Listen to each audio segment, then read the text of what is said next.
नमस्कार. Share market Marathi या YouTube चॅनलवर आपल्या सर्वांचं हार्दिक स्वागत. आजच्या या व्हिडिओमध्ये आपण स्टॉक ट्रेडिंग आणि गुंतवणूक याविषयीची माहिती बघणार आहोत. हा भाग विशेष भाग असणार आहे, कारण नुकतेच आपण दैनंदिन विश्लेषण या व्हिडिओ सिरीजचे 400 भाग पूर्ण केले होते आणि त्याच वेळेला मी तुम्हाला सांगितलं होतं की हे 400 भाग पूर्ण झालेले आहेत. ह्या निमित्त मी तुमच्यासाठी एक स्पेशल व्हिडिओ बनवणार आहे आणि या व्हिडिओमध्ये मी स्टॉक ट्रेडिंग आणि गुंतवणूक या विषयाची माहिती सांगण्याचा प्रयत्न करणार आहे. तुम्ही या 400 भागांमध्ये वेगवेगळ्या वेळी खाली कमेंटमध्ये प्रश्न विचारलेले होते आणि त्या सर्व प्रश्नांची उत्तरं या एका व्हिडिओमधून देण्याचा माझा प्रयत्न असणार आहे. तर आजचा हा व्हिडिओ अतिशय महत्त्वाचा असणार आहे, ज्याच्यामुळे तुमच्या ज्ञानात नक्कीच भर पडणार आहे. त्यामुळे आपण सर्वांनी हा व्हिडिओ शेवटपर्यंत अजिबात स्किप न करता पूर्ण बघावा अशी माझी तुम्हाला विनंती आहे. त्याचसोबत आणखीन एक मला तुम्हाला विनंती करायची आहे, ती म्हणजे या व्हिडिओच्या डिस्क्रिप्शनमध्ये आपण शेअर मार्केट मराठीच्या व्हॉट्सअप, टेलिग्राम आणि फेसबुक ग्रुपच्या लिंक दिलेल्या आहेत. तुम्ही ते ग्रुप जॉईन करू शकता. त्याचसोबत आपण तिथे शेअर मार्केट मराठीच्या वेबसाईटची लिंक सुद्धा उपलब्ध करून दिलेली आहे. आपण आपल्या वेबसाईटला अवश्य भेट द्या. या महत्त्वाच्या सूचनेनंतर आता आपण आजच्या मूळ विषयाकडे परत येऊया आणि या व्हिडिओमध्ये आपण नक्की काय काय बघणार आहोत हे मी तुम्हाला सांगण्याचा प्रयत्न करतोय. तर या व्हिडिओमध्ये सगळ्यात पहिल्यांदा सगळ्यांचा एक कॉमन प्रश्न असतो की सर तुम्ही स्टॉक सिलेक्शन कसं करता. आता स्टॉक सिलेक्शन जर आपल्याला करायचं असेल तर ते दोन कारणांसाठी करायचं असतं. एक तर मला त्याच्यामध्ये ट्रेडिंग करायचं आहे आणि दुसरं कारण असू शकतं ते म्हणजे मला त्याच्यामध्ये गुंतवणूक करायची आहे. तर आजच्या या व्हिडिओमध्ये मी स्वतः ट्रेडिंगसाठी स्टॉक सिलेक्शन कसं करतो आणि गुंतवणुकीसाठी स्टॉक सिलेक्शन कसं करतो हे दाखवणार आहे.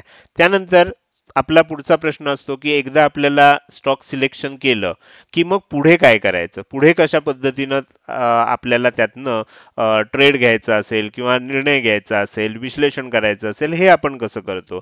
तर ते देखील मी तुम्हाला आज सांगण्याचा प्रयत्न करणार आहे. आणि सगळ्यात शेवटी मला जर गुंतवणूक करायची असेल तर गुंतवणूक करत असताना मी सिलेक्ट केलेल्या स्टॉक्समध्ये कशा पद्धतीनं गुंतवणूक करतो, त्यावेळेला मी स्वतः काय बघतो, या सर्व गोष्टी आजच्या या व्हिडिओमध्ये मी तुम्हाला सांगणार आहे. चला तर मग एक एक गोष्टीला आपण सुरू करूया. सगळ्यात पहिल्यांदा आपल्याला बघायचं आहे की स्टॉक सिलेक्शन मी कसं करतो. आता मी कसं करतो हे दाखवण्याचा प्रयत्न करतोय. तुम्ही काय करू शकता, माझी पद्धत लक्षात घेऊन तुम्हाला तुमच्या गरजेनुसार, तुमच्या अनुभवानुसार आणि तुम्हाला जे काही परिस्थिती असेल त्या परिस्थितीनुसार तुम्ही याच्यामध्ये नक्कीच काही सुधारणा करू शकता आणि तुमची एक वेगळी पद्धत सुद्धा बनवू शकता. तर माझी पद्धत काय आहे ती मी इथे तुम्हाला सांगणार आहे. तर सगळ्यात पहिल्यांदा आपण बघूया की ट्रेडिंगसाठी मी स्टॉक सिलेक्शन कसं करतो. आज जो व्हिडिओ असणार आहे ह्याच्यामध्ये मी तुम्हाला ऍक्च्युअल प्रॅक्टिकली सुद्धा गोष्टी करून दाखवणार आहे. त्यामुळे असं नाहीये की फक्त थेरॉटिकल पार्ट मी तुम्हाला कव्हर करतोय, तर प्रॅक्टिकली सुद्धा मी तुम्हाला ह्या सर्व गोष्टी करून दाखवणार आहे. तर ट्रेडिंगसाठी मी शक्यतो काय करतो, तर ट्रेडिंगसाठी मी शक्यतो निफ्टी 50 मधले साधारण 50 एक स्टॉक घेण्याचा माझा प्रयत्न असतो. आता तुम्हाला प्रश्न पडेल की मार्केटमध्ये 6,000 7,000 स्टॉक आहेत असं आपण वेगवेगळ्या ठिकाणी वाचतो. मग मला जर ट्रेडिंग करायचं असेल तर ट्रेडिंगसाठी ह्या 6,000 स्टॉकमधनं किंवा 7,000 स्टॉकमधनं स्टॉक नक्की निवडायचे कसे. तर 6,000 7,000 स्टॉक आपण एक दिवस बसलो, 8 दिवस बसलो तरी सुद्धा आपल्याला ते सगळे स्टॉक एक एक चार्ट सुद्धा एकदा त्याचा चार्ट बघणं सुद्धा आपल्याला शक्य होणार नाही.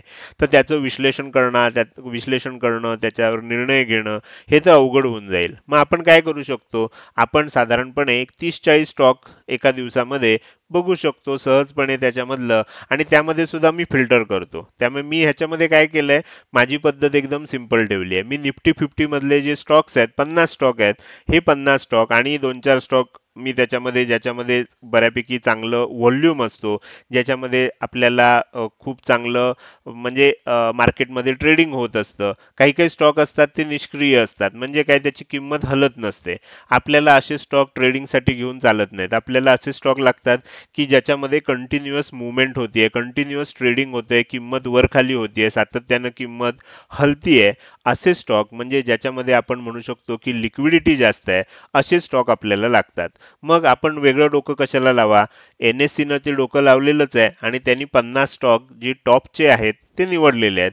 मग मी काय करतो, मी तेच स्टॉक माझ्या वॉचलिस्टमध्ये ऍड करतो. आता मी तुम्हाला इथे दाखवतो. त्याच्यासाठी आपण काय करूया, मी इकडे ह्याच्यामध्ये आलेलो आहे, ट्रेडिंग व्ह्यूच्या वेबसाईटवर आलेलो आहे आणि इथे मी जे स्टॉक ऍड केलेले आहेत तुम्ही इथे बघू शकता. वर मी इथे नाव सुद्धा देताना निफ्टी 50 असं नाव दिलंय आणि मी इथे बऱ्यापैकी निफ्टी 50 मधले जे 50 स्टॉक आहेत ते इथे ऍड केलेले आहेत.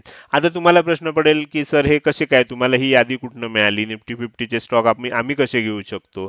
तर ते मी तुम्हाला दाखवायचा प्रयत्न करतोय की इथे तुम्ही गुगल वर गेलात की तुम्हाला इथे काय करायचंय, एनएससी इंडिया, कारण निफ्टी 50 हे काय आहे, एनएससीच्या वेबसाईटवर एनएससीचा इंडेक्स आहे. तर एनएससी इंडिया असं टाकलं की तुम्हाला जी पहिलीच वेबसाईट दिसते एनएससी इंडिया त्या साईटला क्लिक करायचं आहे. त्या साईटला क्लिक केलं की तुम्हाला एनएससी ची वेबसाईट ओपन होते. या एनएससी च्या वेबसाईट मधनं आपल्याला काय करायचं आहे, मार्केट डेटा ह्या गोष्टीला क्लिक करायचं आहे. तर इथे तुम्ही मार्केट डेटाला क्लिक केलं की तुम्हाला खाली इक्विटी आणि एसएमई मार्केट दिसते. तर ह्याला इक्विटी आणि एसएमई मार्केटला क्लिक करायचं, मार्केट डेटामध्ये जायचं आणि इक्विटी एसएमई मार्केटला क्लिक करायचं. इथे तुम्ही क्लिक केलं की तुम्हाला निफ्टी 50 मधले किंवा इतर कुठल्याही इंडेक्स मधले जर स्टॉक पाहिजे असतील तर ते तुम्हाला मिळतात. इथे तुम्ही इक्विटी आणि स्टॉक ऑलरेडी सिलेक्टेड असतं. इथे तुम्ही बघू शकता की निफ्टी 50 असं लिहिलेलं आहे आणि तुम्हाला इथे खाली निफ्टी 50 मधले सगळे स्टॉक दिसतात. म्हणजे अगदी आयटीसी दिसतोय, एनटीपीसी दिसतोय, ऍक्सिस बँक दिसतोय, लार्सन अँड टुब्रो दिसतोय, ब्रिटानिया दिसतोय, असे सगळे 50 स्टॉक तुम्हाला इथे दिसणार जे निफ्टी 50 मध्ये आहेत. आता तुमच्याकडे समजा मोबाईल असेल तर मोबाईलवरनं सुद्धा तुम्ही काय करू शकता, एकदा हे स्टॉक सगळे बघून घेऊ शकता. कॉम्प्युटर असेल, लॅपटॉप असेल तर तुम्हाला इथे ऑप्शन काय आहे, इथे तुम्हाला डाउनलोड सीएसव्ही म्हणून ऑप्शन आहे. म्हणजे ही सगळी लिस्ट तुम्ही काय करू शकता, डाउनलोड करून घेऊ शकता. मोबाईलवर सुद्धा चेक करा, कदाचित तुम्हाला सीएसव्ही फाईल डाउनलोड करण्याची तिथे सुद्धा सोय असू शकेल. तर तिथनं तुम्हाला एकदा ही लिस्ट मिळाली की तुम्ही काय करायचं, ट्रेडिंग व्ह्यूच्या साईटवर यायचं आणि तुम्ही इथे ट्रेडिंग व्ह्यूच्या साईटवर जी वॉचलिस्ट असते त्या वॉचलिस्टमध्ये हे सगळे स्टॉक ऍड करायचे. एकदा ऍड करायला तुम्हाला त्रास पडेल, एक 15-20 मिनिटं 25 मिनिटं लागतील. 50 स्टॉक तिकडे बघायचं कुठला स्टॉक आहे आणि इकडे तो ऍड करून घ्यायचा. एकदा ते झालं की तुम्हाला इथनं स्टॉक ऍड केलेले असल्यामुळे मग त्याचा चार्ट बघणे वगैरे सोपं होतं. आता मग हा झाला पहिला पार्ट की स्टॉक सिलेक्शनसाठी मी कशा पद्धतीनं स्टॉक घेतो. आता मला ट्रेडिंग कसं करतो त्यावेळेला काय बघतो हे मी थोडंसं तुम्हाला पुढच्या सेगमेंटमध्ये सांगणार आहे. तर पहिल्यांदा मी शॉर्ट आउट कसे केले, 6000-7000 स्टॉक मधनं मी काय केलं, निफ्टी 50 मधले 50 स्टॉक आणि 2-5 स्टॉक मला जर असं वाटलं की ते चांगले आहेत, निफ्टी 50 मध्ये नाही आहेत पण चांगले आहेत, त्याच्यामध्ये व्हॉल्यूम असतो, त्याच्यामध्ये लिक्विडिटी असते, तर ते स्टॉक सुद्धा मी त्याच्यामध्ये ऍड करू शकतो. पण त्याच्यापेक्षा जास्त करायचे नाहीत, कारण एका दिवशी आपण जास्त स्टॉक चेक करू शकत नाही. तर हे झालं आपल्याला स्टॉक सिलेक्शन ट्रेडिंगसाठी मी कसं करतो. आता दुसरा प्रश्न असतो की गुंतवणुकीसाठी मी स्टॉक सिलेक्शन कसं करतो. तर ते मी इथे सांगण्याचा प्रयत्न करतोय. तर गुंतवणुकीसाठी मी दोन प्रकारे स्टॉक सिलेक्शन करतो. माझा जास्तीत जास्त भर जो असतो तो ईटीएफ वर असतो. आता तुमच्यापैकी बऱ्याच जणांना ईटीएफ म्हणजे काय माहित नसेल, तर ईटीएफ हे स्टॉक सारखेच असतात, मात्र ते म्युच्युअल फंड असतात. म्युच्युअल फंड जे आपल्याला मार्केटमध्ये ट्रेड होतात त्याला ईटीएफ असं म्हणतात. आता एवढं सांगून सुद्धा आपल्यापैकी काही जणांना ही गोष्ट लक्षात येणार नाही. तर मी तुम्हाला सोपं उदाहरण सांगतो. आता समजा तुम्हाला सोन्यात गुंतवणूक करायची असेल, तर सोन्यात गुंतवणूक करायची असेल तर आपण काय केलं पाहिजे, खरं बघायला गेलं तर कुठल्या तरी ज्वेलर्सच्या दुकानात जायला पाहिजे आणि तिथून सोनं विकत घेतलं पाहिजे. अशा पद्धतीनं जर गुंतवणूक करायची असेल तर आपल्याला त्याच्यामध्ये खूप काही अडचणी आहेत. त्याच्यावर मी ऑलरेडी एक व्हिडिओ केलेला आहे. उदाहरणार्थ तुम्हाला ते सोनं विकत घ्यायचं आहे म्हणजे तुम्हाला काय होणार, त्याच्यावर जीएसटी द्यावा लागणार. दुसरी महत्वाची गोष्ट आहे म्हणजे त्याच्यावर तुम्हाला मेकिंग चार्जेस द्यायला लागणार.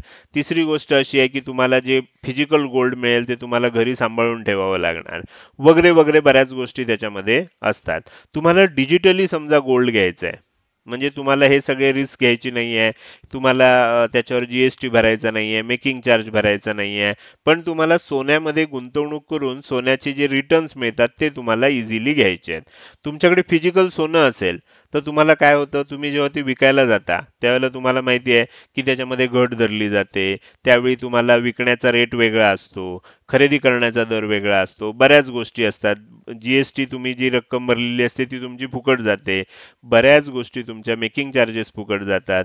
तर बऱ्याच गोष्टी अशा असतात, त्यामुळे आपल्याला गुंतवणूक म्हणून जर सोन्यात करायची असेल तर आपल्याला प्रत्यक्ष सोनं घेणं परवडत नाही. मग त्याच्याऐवजी सोपा पर्याय काय आहे? तर सोपा पर्याय आहे की ईटीएफ मध्ये आपण इन्व्हेस्टमेंट करतो. आता ईटीएफ मध्ये म्हणजे सोन्याचा काही शेअर असत नाही, सोनं ही काही कंपनी नाही आहे. मग म्युच्युअल फंड कंपन्या काय करतात, तुम्हाला त्याचा ईटीएफ उपलब्ध करून देतात. साधारणपणे 1 ग्रॅम सोन्याचा जो काही दर असतो, 1 ग्रॅम असतो, काही ठिकाणी एक म्हणजे 100 मिलीग्रॅम असतो, काही ठिकाणी 10 मिलीग्रॅम असतो, म्हणजे प्रत्येक ठिकाणी वेगवेगळा दर असतो. म्हणजे युनिट धरलं जातं आणि त्याचं तुम्ही सोनं घेऊ शकता. म्हणजे ते काय करतात, आपण पैसे गुंतवायचे, त्या बदल्यात आपल्याला ते डिजिटल गोल्ड म्हणजे युनिट देतात आणि प्रत्यक्ष ते तेवढं सोनं बाजारातनं खरेदी करून त्यांच्याकडे ठेवतात. सोन्याचा दर जसा वाढत जातो, आपल्या युनिटची किंमत वाढत जाते.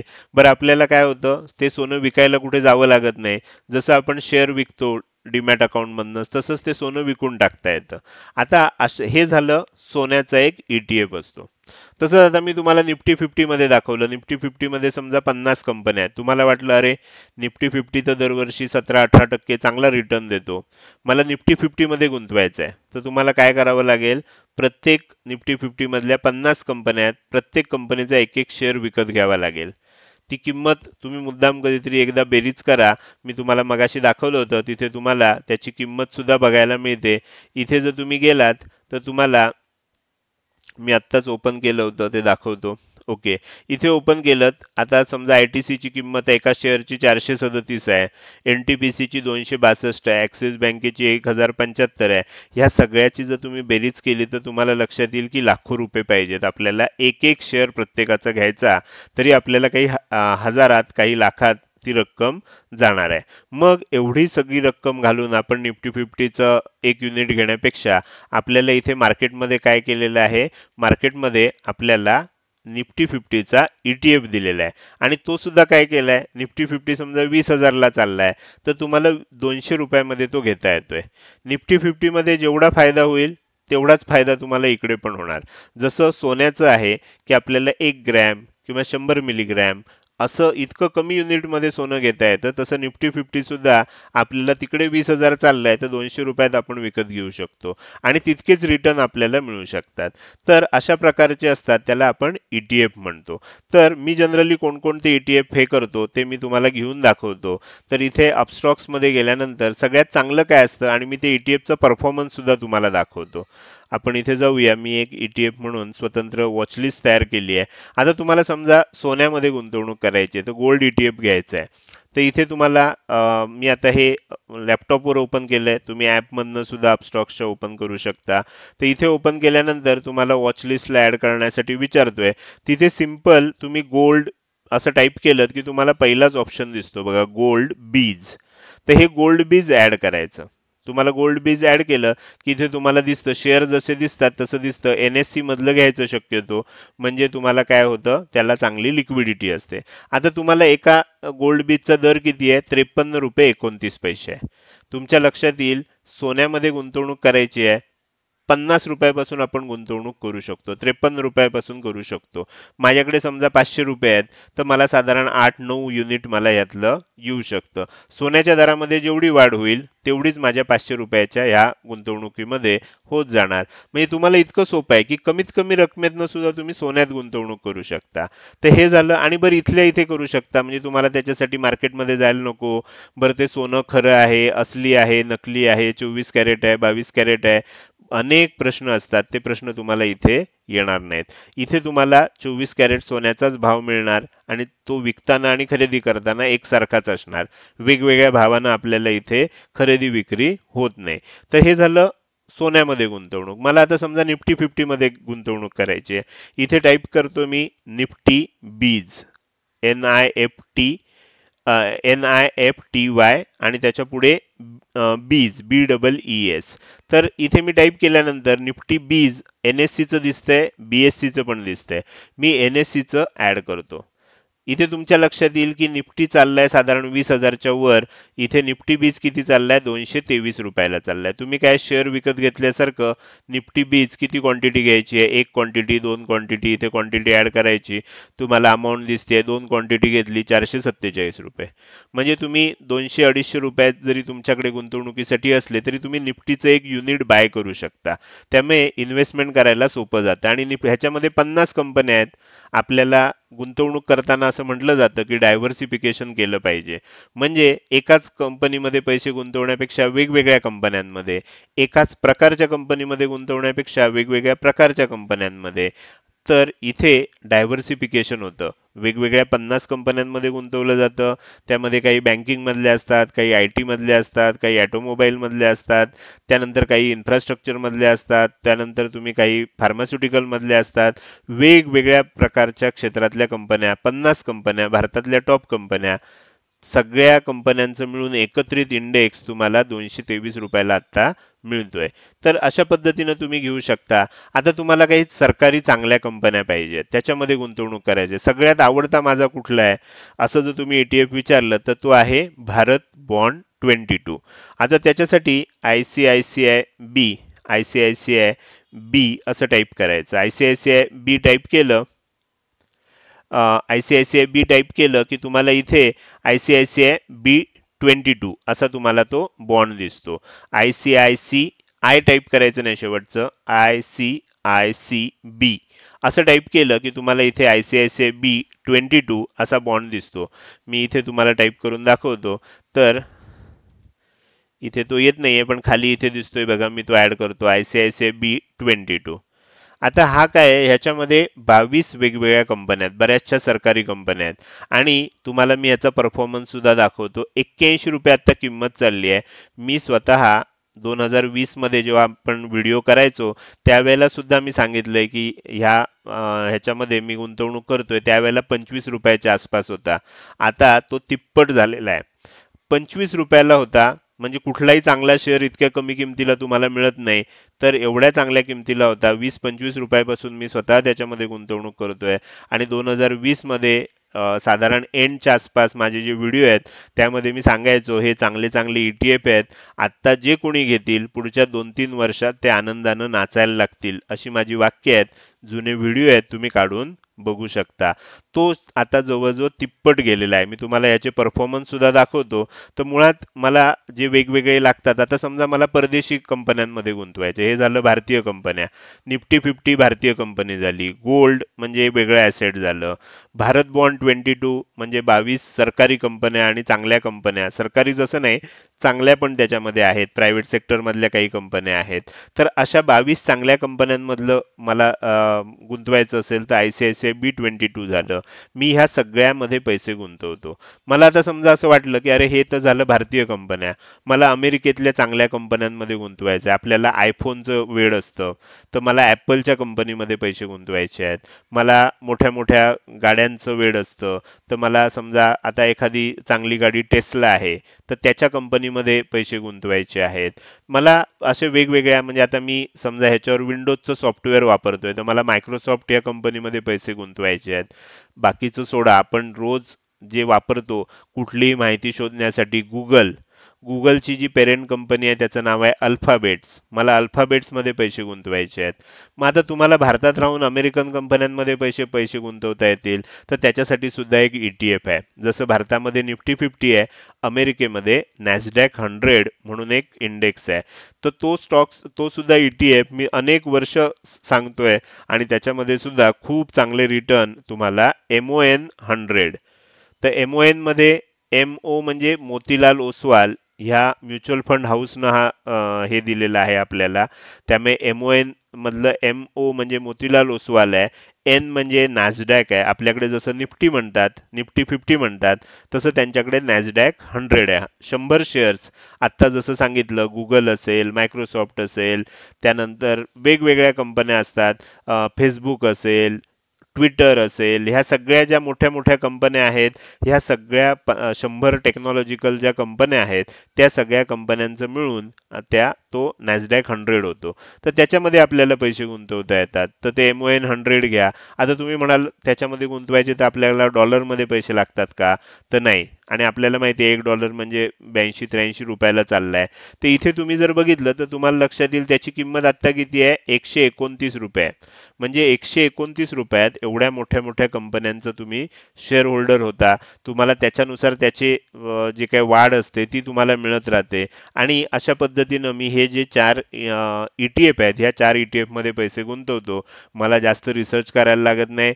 जास्त ही कंपनी चांगली आहे का? ती बुडेल का? अदानीचा मध्ये मग काहीतरी पेपर आलं होतं, पेपरमध्ये बातमी आली होती, रिलायन्सची बातमी येते, कधी अमक्याची येते, मला टेन्शन नाही. ह्या सगळ्या ह्याच्यामध्ये एक कंपनी नाही आहे. MON 100 मध्ये 100 कंपन्या आहेत. ICICI B22 मध्ये 22 कंपन्या आहेत. निफ्टी बीज मध्ये 50 कंपन्या आहेत. गोल्ड माहिती आहे तुम्हाला स्वतंत्रच विषय आहे. तर हे 4 जे ETF आहेत, हे ETF बरं तुम्हाला समजा असं वाटलं की बँक निफ्टीमध्ये गुंतवायचं तर बँक बीज आहे, IT बीज आहे, IT क्षेत्रातल्या कंपन्यांमध्ये गुंतवायचं तर वेगवेगळे आहेत. मी ह्या 4 ह्याच्यामध्ये माझे पैसे दरमहा थोडे थोडे थोडे करून गुंतवत असतो. आता मी तुम्हाला ह्यांचा परफॉर्मन्स दाखवतो. परफॉर्मन्स दाखवण्यासाठी मी काय करतो, इथे मनी कंट्रोलची वेबसाईट ओपन केलेली आहे आणि त्याच्यावर मी ऑलरेडी वेळ जाऊ नये, व्हिडिओ लहान व्हावा म्हणून मी इथे मनी कंट्रोलचं माझ्याकडे प्रो व्हर्जन आहे. तर ह्याच्यामध्ये भारत 22 आत्ता जो दाखवला भारत ICICI B22 तर त्याला ICICIचं प्रुडेन्शियलचं असल्यामुळे ICICI B22 असं म्हटलं जातं. तर ICICI आणि भारत 22 तर ह्याचं आत्ता 81 रुपये 78 पैसे तुम्हाला इथे किंमत दिसते. हीच किंमत तुम्हाला मी इथे दाखवली होती 81 रुपये 78 पैसे. तर त्याचा परफॉर्मन्स दाखवतो म्हणजे तुमच्या लक्षात येईल. तुम्हाला स्टॉक सिलेक्शन करण्यासाठी एवढा वेळ लागतो. तर आपल्याला इथे मी तुम्हाला दाखवायचा प्रयत्न करतोय खाली नेऊन. ओके. तर इथे तुम्ही जर बघितलं प्राइस अँड व्हॉल्यूम तर तुमच्या लक्षात येईल की 1 वर्षामध्ये आपल्याला ह्या 42% रिटर्न दिलेला आहे. 1 इयर मध्ये 42.67%. तुम्ही बँकेमध्ये FD ठेवली असती तर तुम्हाला 6%, 7%, 8% रिटर्न मिळाला असता. अगदी थोडंसं खाजगी कुठली बँक असेल 9% मिळाला असता. तुम्हाला ह्या ETF मध्ये 42% रिटर्न मिळालाय. मागच्या 3 वर्षातला रिटर्न बघितलात तर 176.94% आहे. म्हणजे 100 रुपये गुंतवले असते तर त्याच्यावर 176 म्हणजे 100 रुपयाचे तुमचे आता 276 रुपये झाले असते. म्हणजे एवढं तुम्हाला त्याच्यामध्ये प्रॉफिट झालं असतं. तर ह्या पद्धतीनं लक्षात घ्या की किती चांगला. आता अर्थात हा पूर्वीचा परफॉर्मन्स आहे.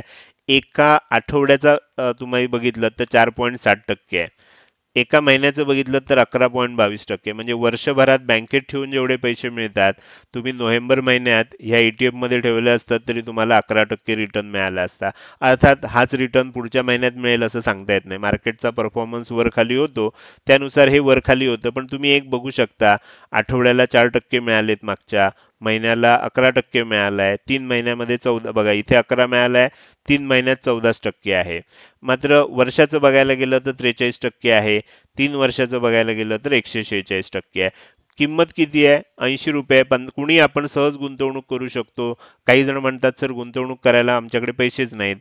100, 200, 500 रुपये असले तरी सुद्धा तुम्ही ह्याच्यात गुंतवणूक करू शकता आणि त्याच्यावरही खूप चांगले रिटर्न इथे मिळू शकतात. आपण नको त्या शेअरच्या मागे लागतो त्यापेक्षा हे चांगले शेअर्स आहेत. तर इथे मी तुम्हाला सांगणार होतो ETF मध्ये मी कशा पद्धतीनं गुंतवणूक करतो. तर गुंतवणुकीसाठी ETF मी तुम्हाला सांगितलंय. त्यानंतर मी सेक्टर निवडतो. आता मला काही स्टॉक मध्ये गुंतवणूक करायची असेल, मला वाटतं की अरे ETF ठीक आहे, मला स्टॉक शेअर्स पण घ्यायचे आहेत. मग मी काय करतो, मला जे विषय समजतात, आता माझं सगळं शिक्षण हे IT क्षेत्रामध्ये झालेलं आहे. म्हणजे सॉफ्टवेअर प्रोग्रॅमिंग वगैरे ह्या क्षेत्रामध्ये झालंय. त्यानंतर मी कॉमर्स क्षेत्रामध्ये सुद्धा BCom MCom केलेलं आहे. तर मला 2 क्षेत्र कळतात, कॉमर्स कळतं आणि IT क्षेत्र कळतं. तर मग मी काय करतो, IT सेक्टर मधलं समजा मला कंपन्या निवडायच्या असतील किंवा कॉमर्स सेगमेंट मधल्या निवडायच्या असतील किंवा तुम्हाला जे आवडतं, तुम्हाला फार्मास्युटिकल आवडत असेल तर फार्मास्युटिकल निवडा. तुम्हाला इन्फ्रास्ट्रक्चर आवडत असेल तर इन्फ्रास्ट्रक्चर निवडा. तुम्हाला FMCG आवडत असेल तर FMCG निवडा. तुम्हाला जी कंपनी किंवा जो विषय चांगला समजतो, आता समजतो म्हणजे काय, आपल्या सगळ्यांना ऑटोमोबाईल क्षेत्र कळतं. तुमच्यापैकी कोणालाही विचारलं मी सगळ्यात जास्त गाड्या कुठल्या कंपनीच्या खपतात रे, तर कुणी सांगू शकतं की सगळ्यात जास्त गाड्या मारुती सुझुकीच्या खपतात 4 व्हीलर मध्ये. टू व्हीलर मध्ये कुणाच्या खपतात, तर कुणी सांगू शकतं की हिरो मोटर्सच्या खपतात. तर अशा पद्धतीनं आपल्याला काय होतं की नॅचरली जी गोष्ट आपल्याला समजते त्या स्टॉकमध्ये आपल्याला गुंतवणूक करायची आहे. बरोबर. आता मला आयटी सेक्टर समजतंय, तर माझं त्याच्यामधलं धोरण असं असतं की मी टॉपच्या कंपन्या काढतो. आता समजा मला आयटी क्षेत्रात निवडायचं आहे, तर टॉपची कंपनी कुठली आहे? टीसीएस आहे. दुसरी कंपनी कुठली आहे? समजा इन्फोसिस आहे. तिसरी कंपनी कुठली आहे? समजा विप्रो आहे. तर मी काय करतो, पहिली कंपनी सोडून देतो. टीसीएस मध्ये मी गुंतवत नाही. मी विप्रोमध्ये आणि इन्फोसिसमध्ये गुंतवू शकतो. तर ह्या दोन कंपन्यांचा मी चार्ट बघतो. ते मी तुम्हाला थोड्या वेळानं पुढे दाखवणार आहे की कशा पद्धतीनं मग गुंतवणुकीचे निर्णय घेतो मी. तर पहिलं म्हणजे मी आयटी मधल्या कशा पद्धतीनं एक नंबरची कंपनी घेत नाही. याचं कारण असं असतं की एक नंबरची जी कंपनी असते त्याला वाढायला स्कोप कमी असतो. 2 आणि 3 नंबरची असते त्याला वाढायला स्कोप असतो. त्या कंपन्यांना ग्रोथ व्हायला चान्स जास्त असतो. असं माझं लॉजिक आहे. मला जे 10 वर्षात मार्केट थोडंफार कळलं त्यानुसार मी त्या पद्धतीनं निवडतो. आता मला समजा बँकिंग क्षेत्रात प्रायव्हेट बँकिंगमध्ये आहे, तर मला माहिती आहे सगळ्यात टॉपची बँक आहे एचडीएफसी बँक. दुसरी बँक आहे ॲक्सिस बँक किंवा आयसीआयसीआय बँक. मी एचडीएफसी बँक निवडणार नाही इन्व्हेस्टमेंटसाठी. मी ॲक्सिस बँक किंवा आयसीआयसीआय बँक निवडणार. तुम्ही आता हे जे माझं लॉजिक आहे ते मी तुम्हाला आता प्रॅक्टिकली दाखवतो सुद्धा. किंवा मला ऑटोमोबाईल क्षेत्र आहे. ऑटोमोबाईल क्षेत्रात मला माहिती आहे टॉप कुठलं आहे? फोर व्हीलरमध्ये आहे मारुती सुझुकी. 2 नंबरला कुठलं आहे? लिस्टेड कंपन्यांमध्ये टाटा मोटर्स आहे, महिंद्रा अँड महिंद्रा आहे. तर मग मी इथे मारुती सुझुकी निवडणार नाही. मी टाटा मोटर्स किंवा महिंद्राचा स्टॉक निवडणार. कारण त्यांना वाढायला अजून स्कोप आहे. तर ह्या गोष्टी लक्षात घेता मी अशा एक 2-3 सेक्टर निवडतो आणि त्यातल्या एक दोन कंपन्या जी 2 नंबरला आहे, 3 नंबरला आहे, एवढ्याच कंपन्या निवडतो आणि त्याच्यामध्ये मी गुंतवणूक करतो. आता हे सुद्धा मी तुम्हाला इथे दाखवतो. त्याचं आता जे मी म्हटलं होतं ते मी दाखवायचा प्रयत्न करतो. आता मी बँकिंग क्षेत्र म्हटलं, एचडीएफसी बँकेचं मी ऑलरेडी ओपन करून ठेवलंय मनी कंट्रोलवर. तर एचडीएफसी बँक लिमिटेड आत्ता ₹1555 आहे. यानं मागच्या वर्षभरात किती रिटर्न दिलेत आपण जाऊन चेक करूया. इथे खाली गेलात की तुम्हाला लक्षात येईल बघा. एक आठवड्यामध्ये 1.5% रिटर्न दिलाय, एका महिन्यामध्ये 5.5% रिटर्न दिलाय, 3 महिन्यामध्ये निगेटिव्ह रिटर्न आहे बघा, -1.23. एका वर्षामध्ये वजा 4% रिटर्न आहे. आणि 3 वर्षामध्ये आता गुंतवणूक करायची आहे, लॉंग टर्म बघूया आपण. 3 वर्षामध्ये 8.52%च रिटर्न आहे. म्हणजे 3 वर्ष पैसे ठेवले असते तर तुम्हाला 8.5% त्याच्यावर रिटर्न मिळाला असता. आता ह्याच्या विरुद्ध मी तुम्हाला उरलेल्या 2 कंपन्या दाखवतो. एचडीएफसी बँकेबरोबर कुठली सांगितली? ॲक्सिस बँक किंवा आयसीआयसीआय बँक. आता मी ती का निवडतो? मी त्याच्यासाठी तुम्हाला तिकडे नेऊन दाखवतो. आता बँकिंग मधलं खाली गेल्यावर इथे एचडीएफसी बँक झाली. आता मी तुम्हाला ॲक्सिस बँक दाखवतो म्हणजे तुमच्या लक्षात येईल. आता ॲक्सिस बँक सुद्धा काय आहे, त्याच्यापेक्षा ₹400 स्वस्त आहे. ₹1100 आत्ता मिळतोय स्टॉक. पण मी जर मागच्या वर्षी त्याच्यामध्ये गुंतवणूक केली असती तर मला किती रिटर्न मिळाला असता? तर ते आकडे मी आता तुम्हाला दाखवतोय. हे बघा, एका आठवड्यामध्ये 9.5%, एका महिन्यामध्ये 13%, 3 महिन्यामध्ये 11%, वर्षभरामध्ये 22% आणि 3 वर्षामध्ये 83%. लक्षात घ्या, एचडीएफसी बँक भारतातली सगळ्यात मोठी बँक आहे जिनं 3 वर्षामध्ये 8.5% रिटर्न दिलाय. ॲक्सिस बँक कदाचित 2 नंबरला असेल, कदाचित 3 नंबरला असेल. तिनं किती रिटर्न दिलाय? 3 वर्षामध्ये 83% रिटर्न दिलाय. मी जे म्हणतो की 2 नंबर आणि 3 नंबर वाले निवडा, कारण ते जास्त वेगानं पळत असतात, त्यांना जास्त ग्रोथ करायची असते, त्यांना 1 नंबर गाठायचा असतो, त्यामुळे त्यांच्यामध्ये पैसे लावले पाहिजेत. तर ते इथे तुम्हाला लक्षात येतंय. हीच कशाला मी तुम्हाला ह्याच्यामध्ये नेऊन दाखवतो. एकच उदाहरण दाखवतो, सगळ्या सेक्टरमधली दाखवणं शक्य नाहीये. तुम्ही स्वतः चेक करून बघू शकता, सगळा डेटा आपल्याला पब्लिकली अवेलेबल असतो. मी तुम्हाला आयसीआयसीआय बँक दाखवतो. आयसीआयसीआय बँकेचा शेअर आता 946लाच आहे बघा, म्हणजे आणखीन कमी किमतीला उपलब्ध आहे. आयसीआयसीआय बँकेचा रिटर्न किती आहे? आयसीआयसीआय बँकेचा रिटर्न बघितला तर 3 वर्षामध्ये 95% रिटर्न आहे. म्हणजे बघा, 8.5% एचडीएफसीचा आहे, 83% ॲक्सिस बँकेचा आहे, आणि आयसीआयसीआय बँकेचा 95% रिटर्न आहे. म्हणजे जवळजवळ दुप्पट झाले 3 वर्षात पैसे. तिकडे 8.5%, म्हणजे ₹100ला ₹8.5 व्याज मिळालं. व्याज म्हणण्यापेक्षा ॲप्रिसिएशन, वाढ मिळाली.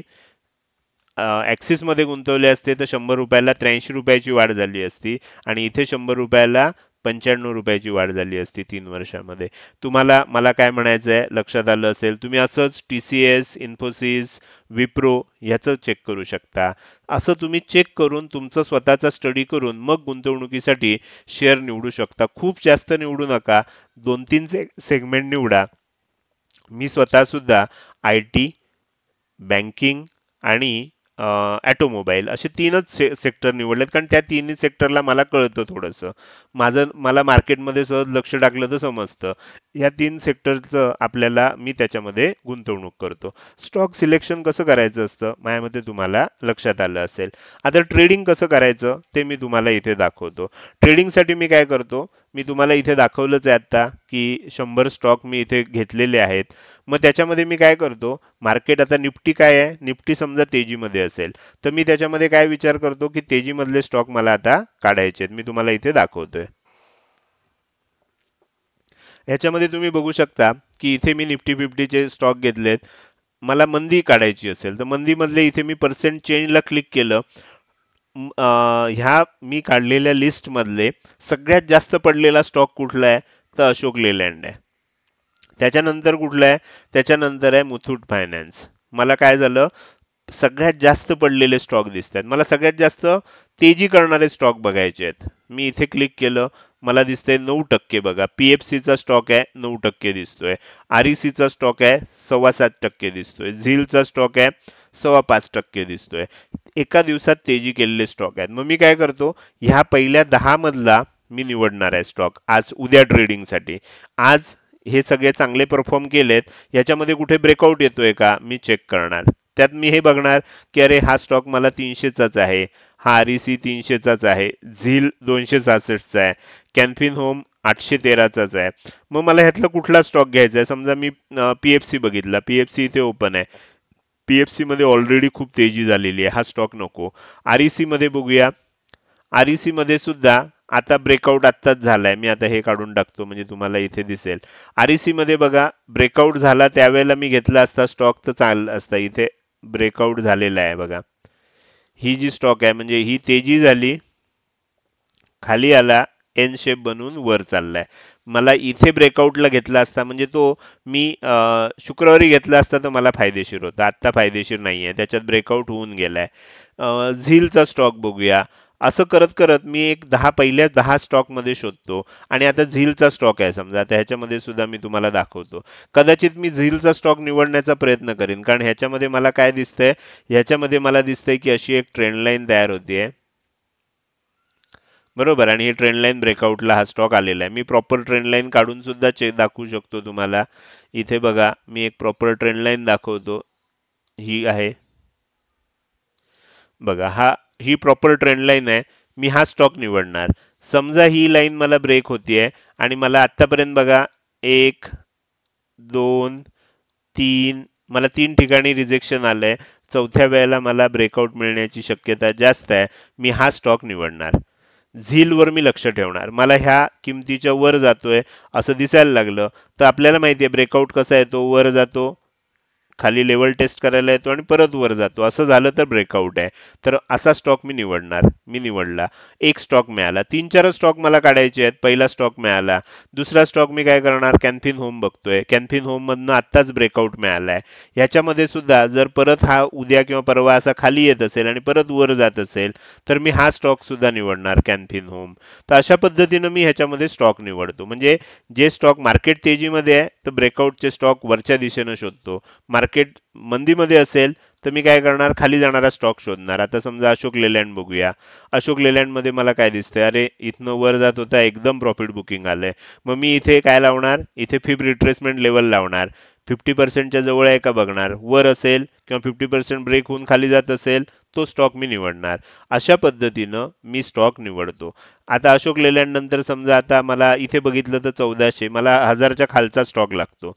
मग मी असं करत करत करत करत खाली आलो तर समजा विप्रो आहे बघा. विप्रो मध्ये मला स्टॉक ओपन केला. मला काय दिसतंय, विप्रो मध्ये मागचे अनेक दिवस तेजी होतीये बघा, तेजी होतीये. इथे हे आलं आणि आता इथे काय झालंय, तुम्हाला थोडं झूम करून दाखवतो म्हणजे लक्षात येईल बघा. ओके, इथे काय दिसतंय, टॉपला आता ट्विझर टॉप पॅटर्न बनलेला दिसतोय. जेवढी ग्रीन कॅन्डल आहे तेवढीच रेड कॅन्डल बनली. जर समजा हा लो ब्रेक झाला तर ह्या स्टॉकमध्ये मंदी होऊ शकते. मंदीचा मार्केट असेल तर मी हा स्टॉक निवडला असता. ह्या पद्धतीनं मी ट्रेडिंगसाठीचे स्टॉक निवडतो. माझ्या मते तुम्हाला सगळी प्रोसेस लक्षात आली असेल. मी स्टॉक कसे निवडतो हे सांगण्याचा इथे प्रयत्न केला. माझ्या मते या व्हिडिओमधनं तुम्हाला ते लक्षात आलं असेल. आता मी गुंतवणूक करायची असेल तर गुंतवणुकीविषयी काय करतो ते मी तुम्हाला सांगतो. हा शेवटचा सेगमेंट आहे. व्हिडिओ थोडासा मोठा झालाय, पण ज्यांना खरोखरच शिकायचं आहे त्यांना यातनं नक्कीच चांगली माहिती मिळाली असेल. मला गुंतवणूक करायची आहे, ईटीएफ मध्ये गुंतवणूक करायची आहे, तर मी काय करतो, ईटीएफ मध्ये गुंतवणूक करायची असेल तर मी पुन्हा एकदा इकडे जातोय. तुमच्या लक्षात येतं की बाबा हेच मला 4 ईटीएफ मध्ये गुंतवणूक करायची आहे. तर मी समजा एक 5,000 10,000 रुपये मला गुंतवायचे असतील, 5,000 रुपये गुंतवायचे आहेत. मी अंदाज घेतो बाबा मला काय गोल्डमध्ये किती गुंतवायचे असतात, जास्तीत जास्त आपण 10%, 15%, 20%, ह्याच्यापेक्षा जास्त गोल्डमध्ये गुंतवायचे नाहीत. मला 5,000 रुपये गुंतवायचे आहेत, तर मी समजा 10% मला गुंतवायचे आहेत गोल्डमध्ये, म्हणजे 500 रुपये. मग मी काय करणार, 500 रुपयाचं गोल्ड बीज विकत घेणार. मग उरलेले किती, 4,500 रुपये. 4,500 रुपये मला काय करायचे आहेत, ह्या 3 मध्ये गुंतवायचे आहेत. मग त्याच्यामध्ये मी काय करणार, हा परदेशी आहे, हे 2 भारतीय आहेत. मग ह्याच्यामध्ये जास्त गुंतवणार, ह्याच्यामध्ये थोडेसे कमी गुंतवणार. कारण मला तेवढंसं परदेशी माहीत नसतं, तिकडच्या बातम्या आणि तिकडच्या सगळ्या मला कळतीलच असं नाही. पण मला त्या ग्रोथमध्ये भाग घ्यायचा आहे, तर त्याच्यामुळे मला परदेशी याच्यामध्ये गुंतवायचं आहे. मग मी काय करणार, 4,500 रुपये आहे, मग मी काय करीन, ह्याच्यामध्ये कदाचित ह्याच्यामध्ये सुद्धा 500 रुपये गुंतवीन किंवा ह्याच्यामध्ये 1,000 रुपये गुंतवीन आणि मग 3,500चं ह्या 2 मध्ये मी गुंतवणार. असं करून मी काय करतो, त्याच्यामध्ये गुंतवतो. आणि ते सुद्धा काय करतो, मला इथे चार्ट बघता येतो, निफ्टीचा चार्ट मला माहिती आहे. समजा निफ्टीमध्ये मी इथे दाखवतो तुम्हाला. निफ्टीमध्ये समजा निफ्टी 50चा चार्ट ओपन करूया. निफ्टी 50 मध्ये आपल्याला लक्षात येतंय की ह्या महिन्यात काय झालं, की आता इथे डेली चार्ट आहे, 3-4 दिवस सलग खाली येतोय. मला प्रॉपर इथे बघा, इथपर्यंत खाली येत होता, इथे वर गेला, परत खाली आला, प्रॉपर डब्ल्यू बनवला इथे. माझ्याकडे मला ईटीएफ घ्यायचं असेल तर मी कधी घेणार, ह्या तारखेला घेणार. इथनं जेव्हा ब्रेकआउट, म्हणजे सॉरी, इथनं ब्रेकआउट आला, ब्रेकआउट मला कळला इथे, ह्या तारखेला घेणार. ओके, ही तारीख कोणती आहे तुम्ही बघा, इथे लक्षात येईल. मला नोव्हेंबरमध्ये घ्यायचं असतं, 6 नोव्हेंबरला मी घेतलं, बरोबर.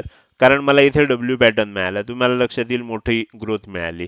त्यानंतर काय झालं, असं मला जिथे जिथे नसेल, महिन्याभरात आलाच नाही, तर मला असं लक्षात येईल ज्या दिवशी एखादं सेलिंग झालेलं असतं, परत वर जायला लागतो, 50% लेवलला येतो, अशा वेळेला मी घेत जातो दर महिन्याला.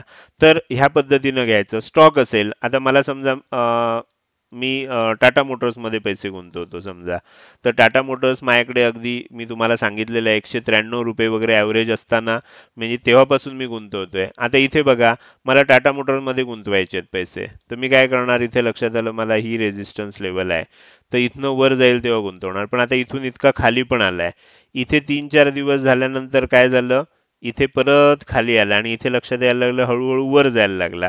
म्हणजे इथे सपोर्ट घेतोय हे कळलं आणि इथून वर जायला लागला. 1-2-3 दिवस झाले, ह्या दिवशी ज्या दिवशी मला ब्रेकआउट येतोय असं दिसायला लागलं, त्यावेळेला मी इथे गुंतवणार.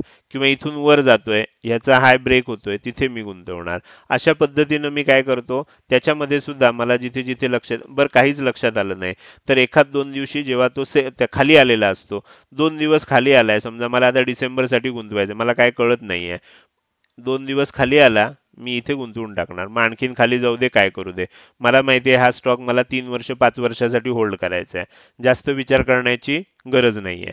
तर अशा पद्धतीनं मी काय करतो, प्राइस ऍक्शन दिसत असेल तर प्राइस ऍक्शन बघून करतो, नाहीतर मग 1-2 दिवस जेव्हा तो लाल रंगामध्ये खाली यायला लागतो, त्यावेळेला मी त्याच्यामध्ये गुंतवणूक करतो. तर हे झालं जनरली मी कशा पद्धतीनं मार्केटमध्ये स्टॉक रिलेटेड काम करतो. आता बऱ्याच जणांना प्रश्न असेल की स्टॉकमध्ये मला जर ट्रेडिंग करायचं आहे, तर मी ट्रेडिंग करताना ऑप्शन बाय करतो का स्टॉक विकत घेतो? तर त्या प्रश्नाचं शेवटचं उत्तर देतो आणि त्यानंतर आपण आजच्या व्हिडिओमध्ये थांबूया. आता मला समजा टाटा मोटर्स ट्रेडिंगसाठी घ्यायचं आहे, तर टाटा मोटर्स मला ऑप्शनमध्ये पण अवेलेबल आहे आणि स्टॉकमध्ये पण अवेलेबल आहे. मला इंट्राडेसाठी जेव्हा मी सिलेक्ट करतो ना स्टॉक, आता मी इथे समजा एक स्टॉक हे करतो, ओके. आता मला समजा ह्याच्यामध्ये विप्रोचा स्टॉक आहे, मला इथे शॉर्ट सेलिंगची अपॉर्च्युनिटी दिसते आहे, इथून खाली जाणार आहे. मी काय करतो, इंट्राडे मध्ये मला लक्षात आलं की हा स्टॉक इंट्राडे मध्ये खाली जाऊ शकतो, या लेवलच्या खाली गेला की मला शॉर्ट करायचा आहे, तर मी स्टॉक सुद्धा विकू शकतो. 400 रुपयाच्या आसपास मी, माझ्याकडे किती कॅपिटल आहे, मला इंट्राडे करायचं असेल तर थोडंसं मार्जिन मिळतं मला ब्रोकरकडनं, तर मी काय करतो, एक 50 स्टॉक इथे विकून बघतो. 50 स्टॉक विकतो म्हणजे काय होईल, माझ्या विरुद्ध गेला समजा 3-4 रुपये गेला तर मला काय होईल, 4 रुपये माझ्या विरुद्ध गेला तर 200 रुपयाचाच लॉस होईल. ऑप्शन घेतला असेल आणि ऑप्शनमध्ये 1000चा समजा लॉट असेल तर 4 रुपये गेला तर मला 4000 रुपये लॉस होणार. मला कॉन्फिडन्स जोपर्यंत येत नाही तोपर्यंत मी काय करणार, असे 20-25-50 स्टॉक घेणार. अगदी 2-5 स्टॉक घ्यायचे नाहीत, कारण काय होतं मग ब्रोकरेज आणि तुम्हाला जे चार्जेस लागतात ते जास्त लागतात. मग मी काय करतो, 50 स्टॉक विकतो इथे आणि थोडंसं खाली आलं, 50 स्टॉक विकलेत, मला 3 रुपये 4 रुपये मिळाले, 2 रुपये मिळाले, 100 रुपये मिळाले तरी मी बाहेर पडणार. मला कॉन्फिडन्स यायला लागल्यानंतर मग मी ऑप्शनचा विचार करणार की ह्याच्यामध्ये मी जर पुट ऑप्शन बाय केला, मला काय होईल, 1000चा लॉट असेल, 2 रुपये खाली गेले, 2000 रुपये पटकन मिळाले, मी बाहेर पडलो. मग आणि 5 रुपये खाली गेले, मी वाट बघत बसणार नाही. अशा पद्धतीनं त्याच्यामध्ये सुरुवात करायची असते. 10-15 स्टॉक विकून किंवा 10-15 स्टॉक खरेदी करून सुरुवात करा. त्यातनं थोडं थोडं थोडं थोडं प्रॉफिट व्हायला लागलं, कॉन्फिडन्स यायला लागला, पैसे वाढायला लागले. तुम्ही एक 5,000 रुपये ठेवलेत, त्या 5,000चे 6,000 झाले, 7,000 झाले. मग क्वांटिटी वाढवा, 10ची 15 करा, 15ची 20 करा. अशा पद्धतीनं एकदा तुम्ही तुमचं स्वतःचं कॅपिटल बनवलं, अनुभव घेतलात, आपल्याला काय असतं, एकाच दिवसात श्रीमंत बनायचं असतं आणि एकदम लाख रुपये घालतो, मोठा ट्रेड घेतो, 30-40 हजार रुपये गमवतो आणि मग डोक्याला हात लावतो. शेअर मार्केट हळूहळू हळूहळू करून सुद्धा तुम्ही शिकू शकता, हेच मला या ठिकाणी सांगायचं होतं. तर माझ्या मते मी तुम्हाला सगळ्याचा एक ओव्हरव्ह्यू दिलेला आहे. स्टॉकमध्ये ट्रेडिंग कसं करायचं असतं, मी कसं करतो, गुंतवणूक कशी करतो, कुठल्या स्टॉकमध्ये करतो, सगळ्या प्रश्नांची, तुमच्या 400 भागांमध्ये जे वेगवेगळे प्रश्न आले होते सगळ्यांची उत्तरं देण्याचा प्रयत्न केला आहे. हा व्हिडिओ तुम्हाला नक्कीच आवडला असेल तर नक्कीच या व्हिडिओला एक लाईक करू शकता. कसा वाटला हे कमेंट सेक्शनमध्ये टाईप करून सांगायला अजिबात विसरू नका. लक्षात ठेवा, तुमची एक लाईक आणि एक चांगली कमेंट हीच माझ्यासाठी प्रेरणा असते, त्यामुळे लाईक आणि चांगल्या चांगल्या कमेंट अवश्य करा. त्याचसोबत हा व्हिडिओ अजूनपर्यंत बघितलाय, अजूनही जर तुम्ही शेअर मार्केट मराठी या यूट्यूब चॅनलला सबस्क्राईब केलं नसेल तर कृपया सबस्क्राईब करा आणि शेजारी असणाऱ्या बेल आयकॉनला क्लिक करून ऑल असं नोटिफिकेशन निवडा. आणि त्यानंतर ऑल असं नोटिफिकेशन निवडल्यानंतर मी व्हिडिओ जेव्हा जेव्हा अपलोड करतो त्यावेळेला तुम्हाला ते व्हिडिओ अपलोड केल्यानंतर लगेचच बघता येतात. तर ह्या व्हिडिओमध्ये मी आता इथेच थांबतोय, आपली रजा घेतोय. धन्यवाद.